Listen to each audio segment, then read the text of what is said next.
stay safe and home, isn't it? So for previous online session we finished the second lesson, isn't it? For the second lesson we almost learned every topic. Wheatstone bridge, internal resistance using voltmeter, internal resistance using potentiometer. Then we learn comparison of EMF of two cells. Then macroscopic forms of Ohm's law. Then resistance in series and parallel. Afterwards, what we learn? Then we learn a lot of questions, isn't it?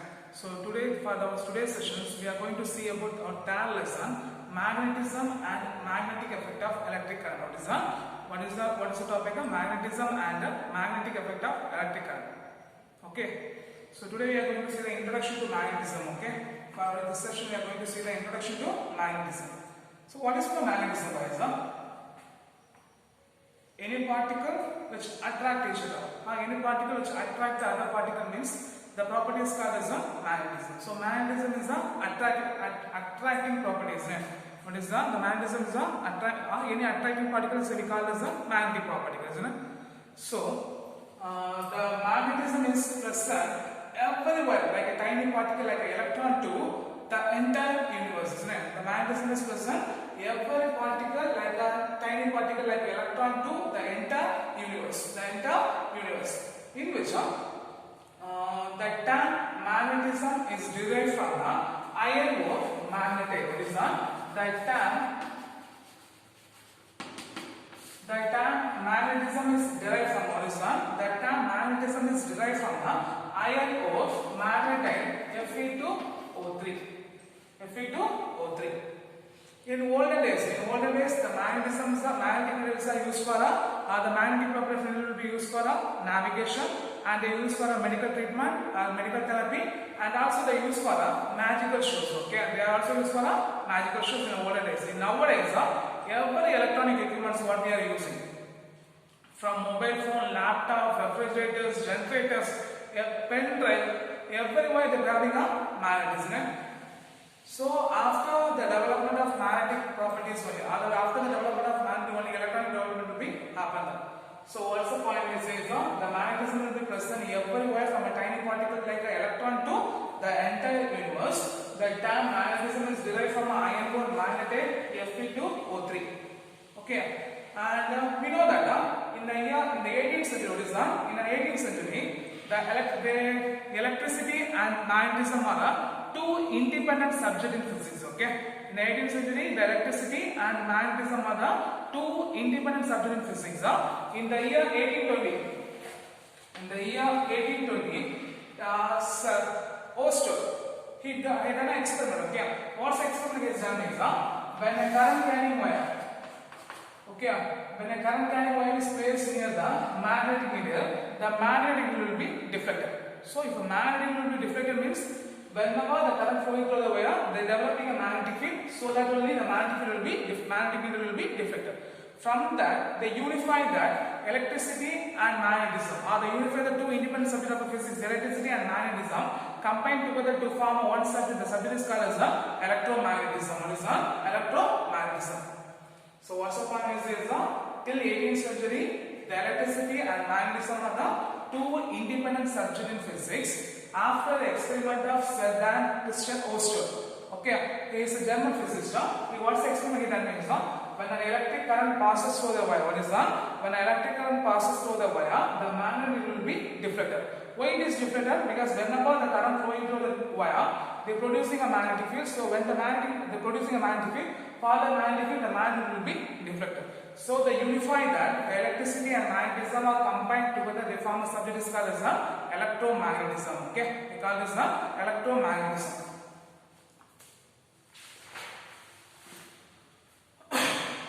Then we are going to see the Earth's magnetic field and the magnetic element. Okay.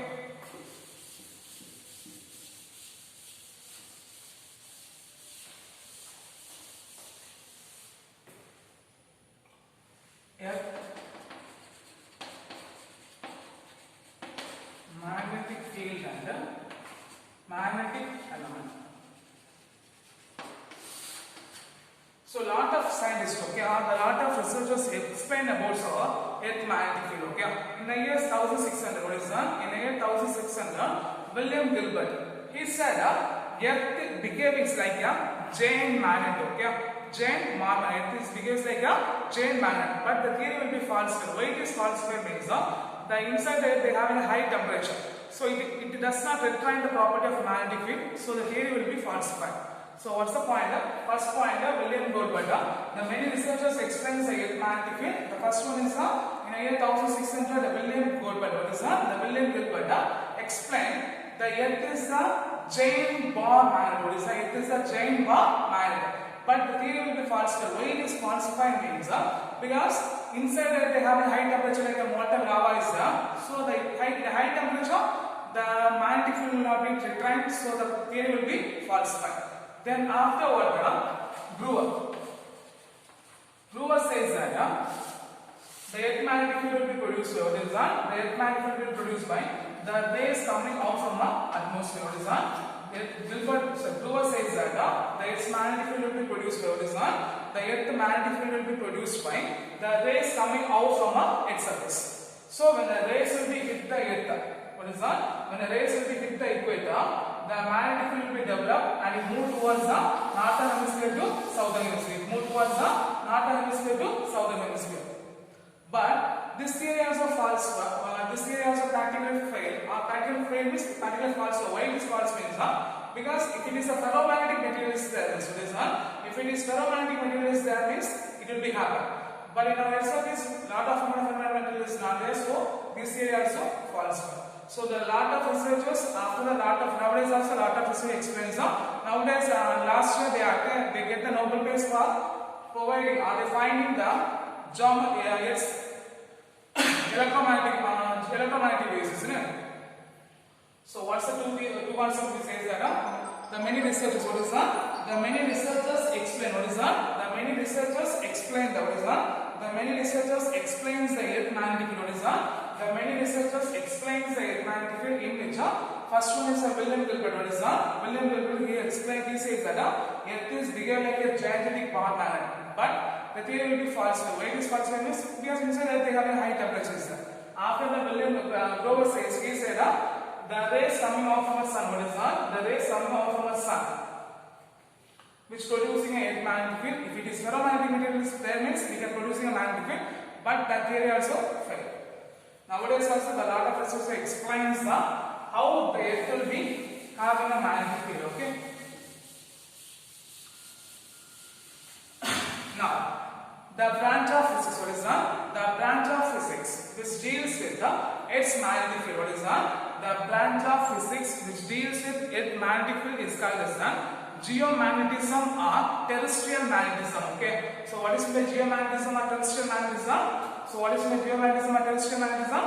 When the study of branch of physics, what is that? The study of branch of physics which deals with the branch of physics which deals with the study of properties of Earth magnetic field is called as geomagnetism or terrestrial magnetism. What is that? Geomagnetism or terrestrial magnetism.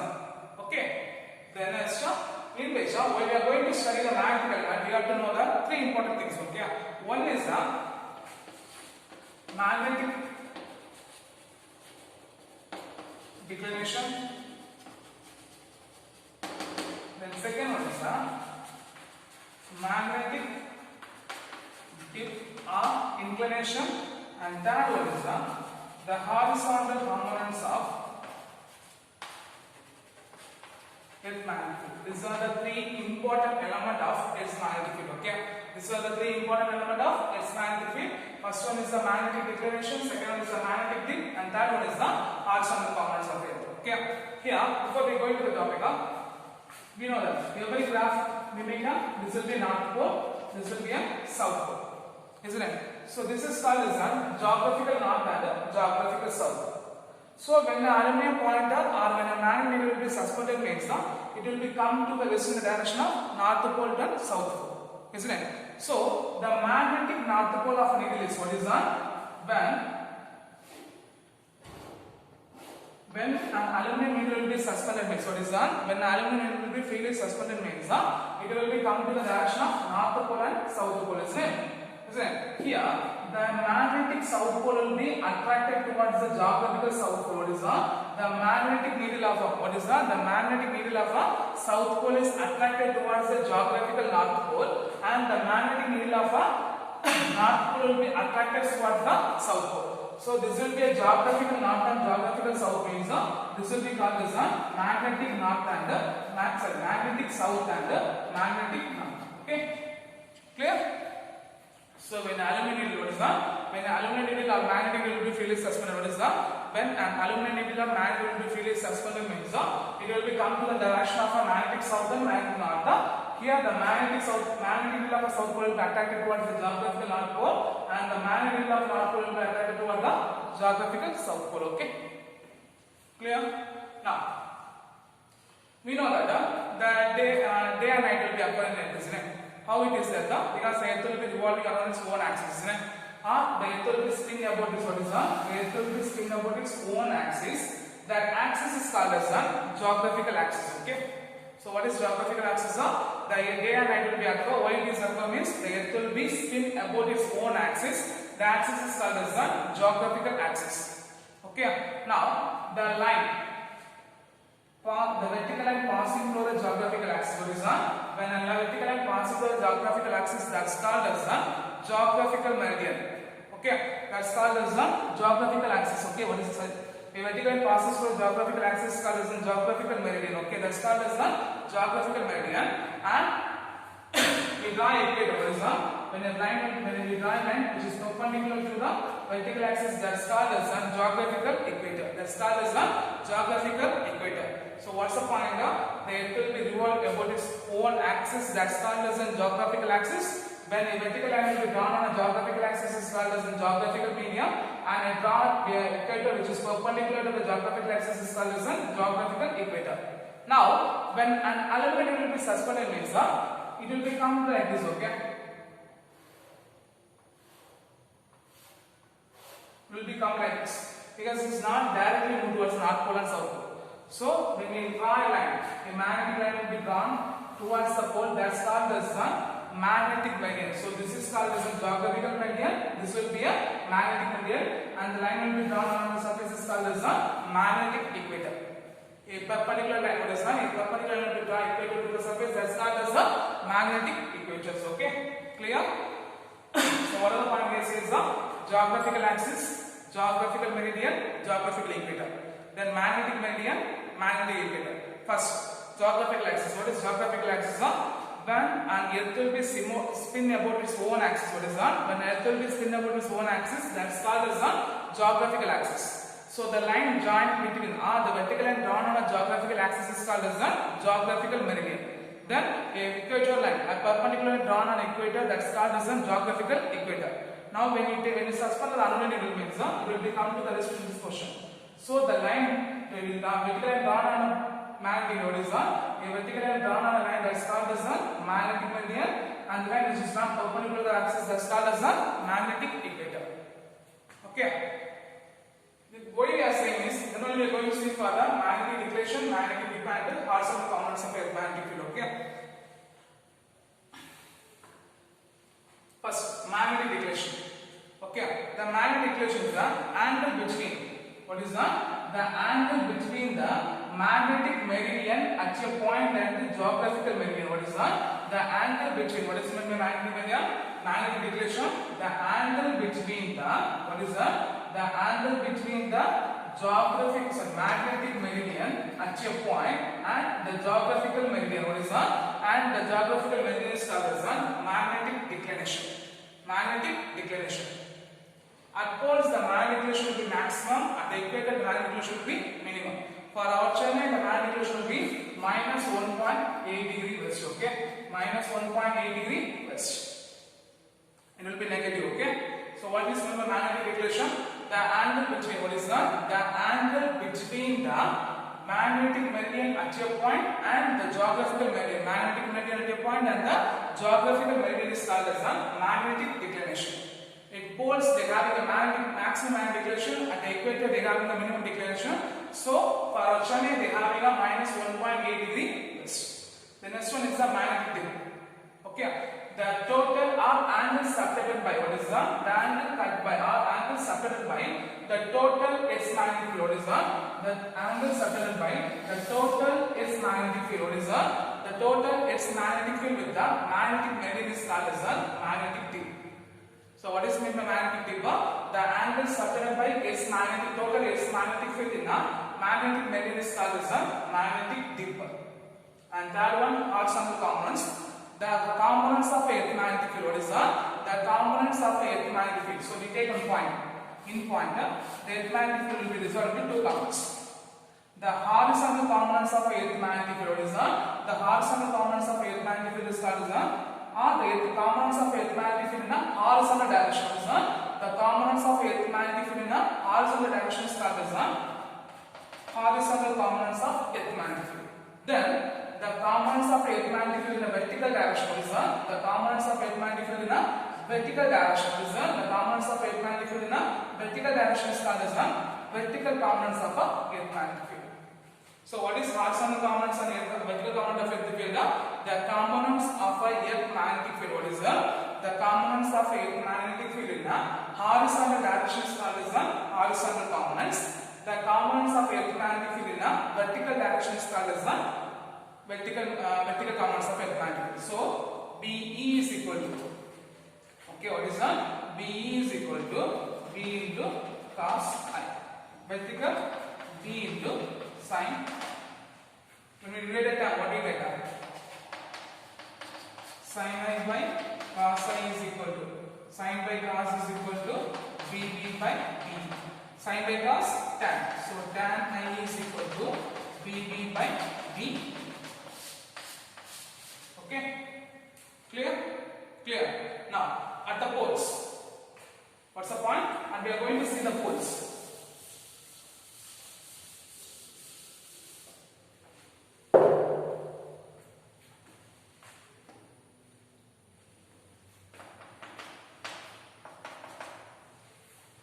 I will once wait now. Guys, what is horizontal components of Earth magnetic field? The components of Earth magnetic field. The components of Earth magnetic field in a horizontal direction is called as the components of Earth magnetic field in a horizontal direction is called as horizontal component. The components of Earth magnetic field in a vertical direction is called as vertical component, isn't it? So the horizontal components, what do you like? BH is equal to BE into cos I. And the vertical component, what do you get? BE is equal to BE into sin I. From this, equation number 2 divided by 1 by writing is what you get? BE into sin I by BE into cos I is equal to BB by H. What is the meaning of sin by cos? Tan, isn't it? So right, tan I is equal to BB by B. Then at the equators, what is that? At equators, the Earth's magnetic field will be parallel to what is that? The Earth's magnetic field will be parallel to the horizontal components of equator. What is that? The Earth's magnetic field will be parallel to the components of Earth's magnetic field. What is that? The Earth's magnetic field will be parallel to the components of magnetic field. So theta is equal to 0. So if we substitute in equation number 1 and 2, what is that? If we substitute in equation number 1 and 2 means what do you get? What is the meaning of cos 0? What is the meaning of cos 0? Guys, what is the meaning of cos 0? Otherwise you write I is equal theta is equal to 0. What is the cos 0? 1. Sin 0? 0. So what do you get? BH is equal to BE and BB is equal to 0. So at equator, what is that? At equator, the horizontal components will be horizontal components of a magnetic field will be maximum, and the vertical components of a magnetic field will be minimum or 0. At an equator, the horizontal components of a magnetic field will be maximum, and the vertical components of a magnetic field will be minimum or 0. Now, at poles, what is that? At poles. At poles, what are there? The Earth magnetic field will be what is that? The Earth magnetic field will be what is that? The Earth magnetic field will be perpendicular to the component of Earth magnetic field. So theta is equal to 90 degree. So cos 90 degree will be 0, sin 90 degree will be 1. So what we get? BH is equal to 0, BD is equal to E. So at the poles, what is that? At the poles, the horizontal components of electromagnetic field will be 0 and the vertical components of electromagnetic field will be maximum. Clear? So what's the point here? It says the magnetic declination. What is the important element of a? What are the important elements of electromagnetic field? 3 points: magnetic declination, magnetic dip, horizontal components. Magnetic declination is what we write the angle between the magnetic meridian at a point and the geographical meridian is called as a magnetic declination. What is magnetic declination? The angle between the magnetic declination at a point and the geographical meridian is called as a magnetic declination. And magnetic dip, angle separated by total Earth's magnetic field at the magnetic meridian. What is that? The angle separated by total Earth's magnetic field at the magnetic meridian is called as a magnetic dip. Okay, for Chennai the magnetic dip will be 14 degree and 16 seconds. Okay, 14 degree and 16 seconds. And the horizontal component. What is the horizontal component? The components of electromagnetic field along the horizontal direction. What is that? The components of electromagnetic field along the horizontal direction is called as the horizontal components of electromagnetic field. Then the components of electromagnetic field along the vertical direction is called as the vertical components of electromagnetic field. From that we have find at the equator and poles. At the equator the horizontal components will be maximum and the vertical components will be minimum. At poles the horizontal components will be 0 and the vertical component will be maximum. Clear?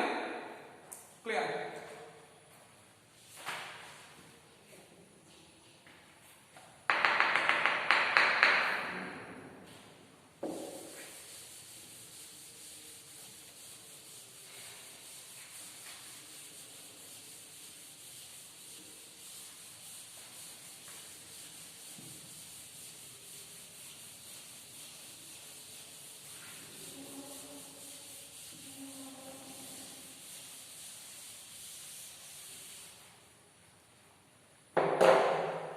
Now next one is the properties of bar magnet. Okay.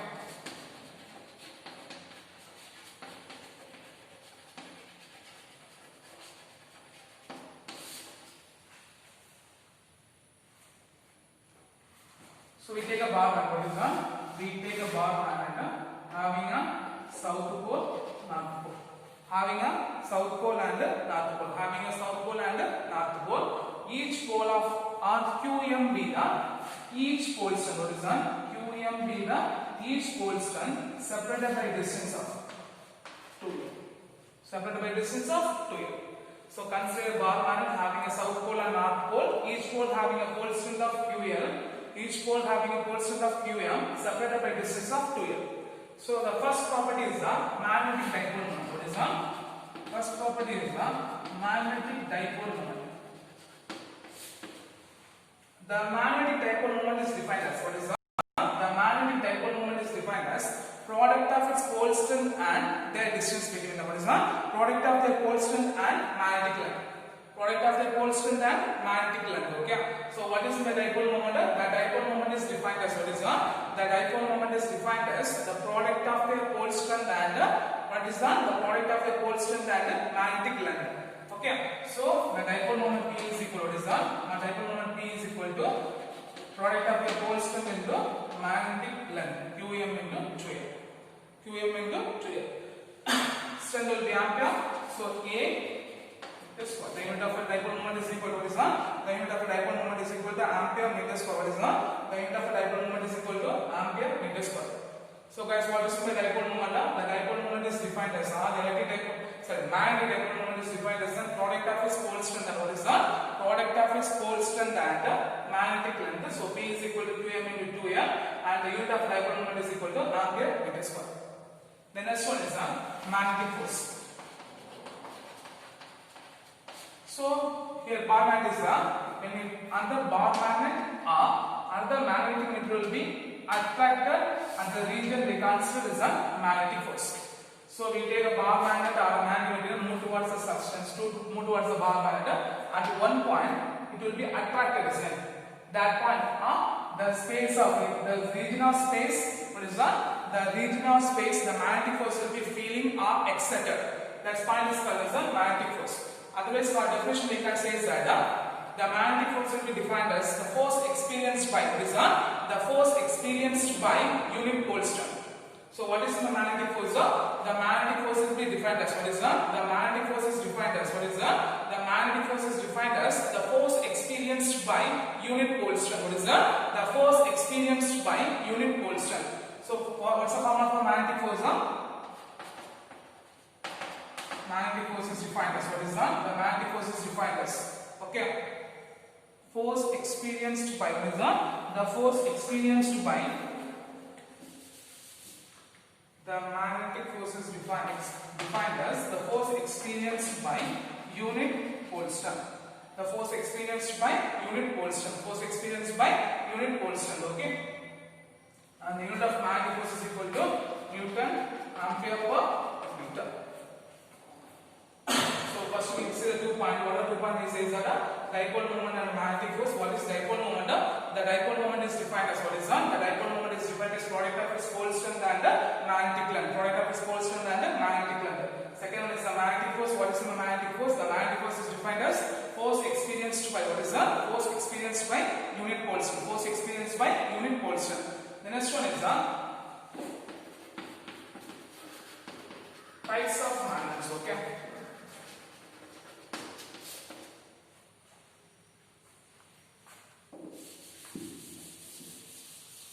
There will be 2 forms of magnets there. Okay, there will be 2 forms of magnet. One is the natural magnets. One is the natural magnets, and another one is the artificial magnets. Okay, we have 2 forms of magnet. What is that? We have 2 types of magnets. One is the natural magnet, and one is the artificial magnets. Examples of natural magnets are cobalt, iron, nickel are the natural material having a natural magnetic properties. Okay, but they have a weak magnetic property, and also they having a indifferent shape of strength. What is that? Indifferent shape. Okay, what is the properties of all types of magnets? We have 2 forms of magnets. We have 2 types of magnets. One is the natural magnets, and another one is the artificial magnets. What is natural magnets? Natural magnets examples are iron, cobalt, nickel. What is that? Iron, cobalt, nickel are the examples of natural magnets. Okay, in which they have a weak property of they have a weak magnetic property, and also they having an indifferent shape. And artificial magnets means the man-made magnets. What is that? The man-made magnets are called as the artificial magnets. When the magnet is in the shape of, what is that? When the magnet is in the shape of cylindrical or rectangular is called as, what is that? The magnet is in the shape of cylindrical or rectangular shape is called as the artificial magnets. Okay, that's called as the artificial magnets. So what are the types of magnets we have? We have 2 forms of magnet. One is the natural, and one is artificial. Natural magnets means that they naturally they having a magnetic property. Examples: nickel, cobalt, and iron. Artificial means that the man-made magnets are called as artificial magnets. When the magnet is made up of clear rectangular shape or a cylindrical shape, they called as a bar magnet. They called as a bar magnet. Okay, clear. Then we are going to see the properties of bar magnet. Okay, what is that? We are going to see the properties of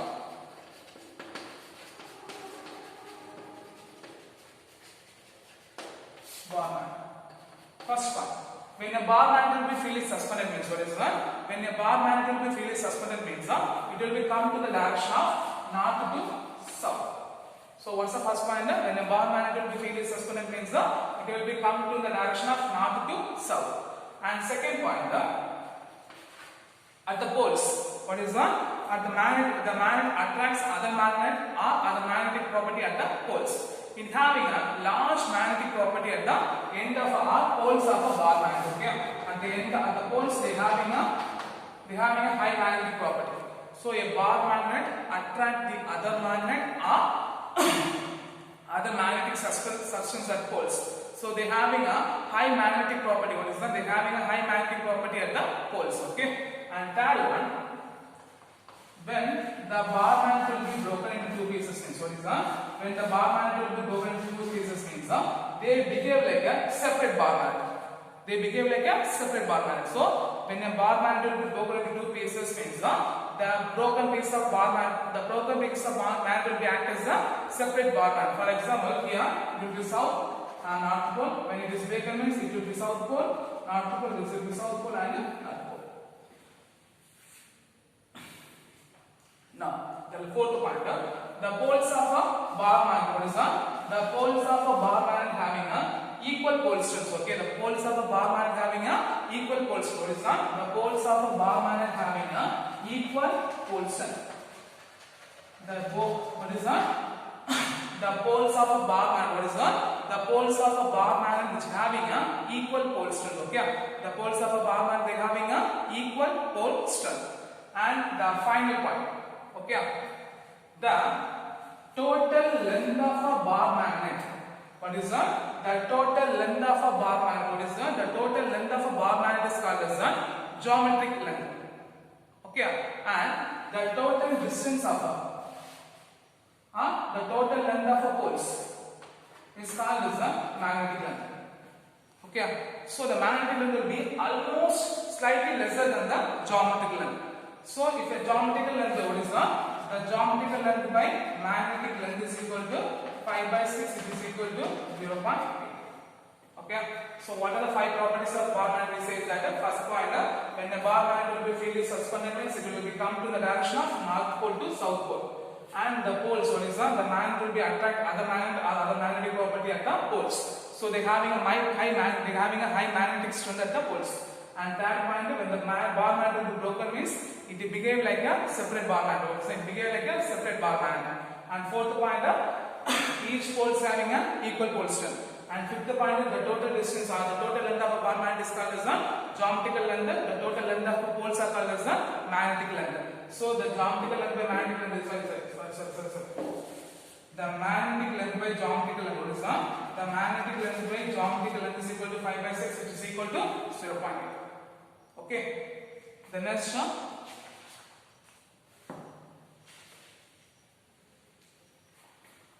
So first property dipole moment, second property magnetic force, third property is the types of magnet. Then fourth one is the electric flux. Okay, after we are going to see the properties of magnetic fields. Okay, guys, what is the electric flux? The fourth property is the electric flux. Guys, what is the electric flux? The total number of electric field lines. What is that? The total number of magnetic field lines passing through the given area. What is that? The total number of magnetic field lines passing through the given area is called as the magnetic flux. Okay. So fourth property is the magnetic flux. What is the magnetic flux? The total number of magnetic field lines. What is that? The total number of magnetic field lines passing through the given area, that's called as the magnetic flux. That's called as the magnetic flux. Okay, clear? Here the magnetic flux phi of B is equal to, what is that? The magnetic flux phi of B is equal to B vector dot A vector, which is equal to BA cos theta. Is equal to BA cos theta. So four properties is that dipole moment, magnetic force, types of magnet and properties of bar magnet, and the last one is the magnetic flux. Dipole moment, product of its pole strength and magnetic length. Types magnetic force means the force experienced by unit pole strength. Types of magnet, natural and artificial. Properties 5 point. Then electric flux means the total number of magnetic fields. Magnetic flux. Yeah, the total number of magnetic fields passing through the given area is called as the magnetic flux. Clear?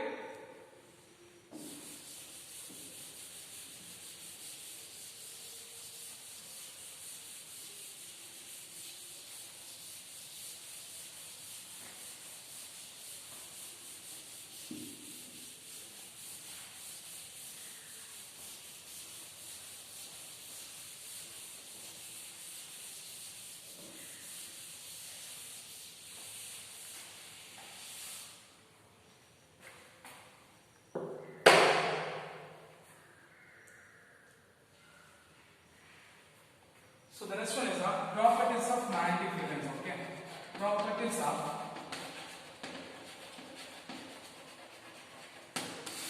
first one. The magnetic field lines are the magnetic field lines are continuous closed curve. The magnetic field lines are continuous closed curves,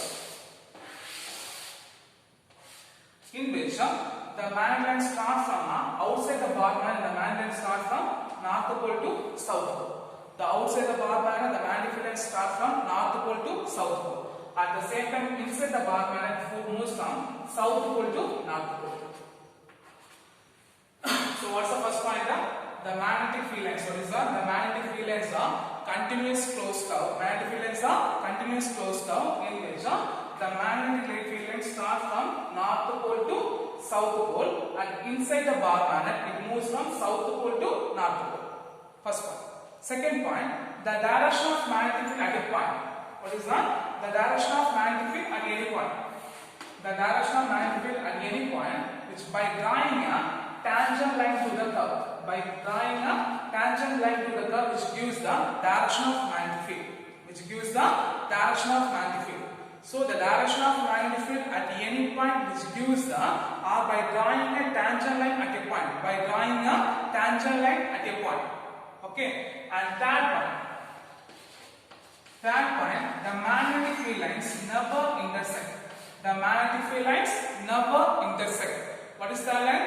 The magnetic field lines never intersect. And fourth point, the relative closeness of a magnetic field. What is that? The relative closeness of a magnetic field which gives the magnetic field strength. Which gives the magnetic field strength. When the magnets are close together, the magnetic field strength will be maximum.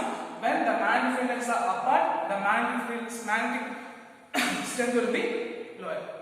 Okay, they are having minimum magnetic strength. Okay, so what's the fourth point? The relative closeness of a magnetic field which gives the magnetic strength. Where the magnetic field lines are close together, they are having a maximum magnetic strength. Where the magnetic field lines are apart, they are having a minimum magnetic strength.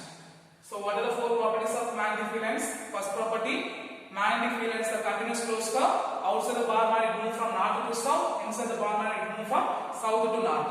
Second point, the direction of a magnetic field at a point which gives the, by drawing a tangent line at a point, by drawing a tangent line at a point. Third point, the magnetic field lines never intersect. The magnetic field lines never intersect. And fourth point, the relative closeness of a magnetic field. What is the relative closeness of a magnetic field which gives the, what is the relative closeness of a magnetic field which gives the magnetic strength? Where the magnetic fields are close together, they are having a maximum magnetic strength, and where the magnetic lines will be apart, they are having a minimum magnetic strength. Okay. So today we just see the introduction to the magnetism, and we see the properties of a bar magnet, in which there are around 6 or 7 2 more questions, and the properties of magnetic lines and the properties of a magnet of the important 3 more questions. You should be learned very clear. Okay, clear? So I hope you learned this session, and you should be finished in first lesson and second lesson when you are back to the school. Okay, you should be learned very clear. Okay, thank you.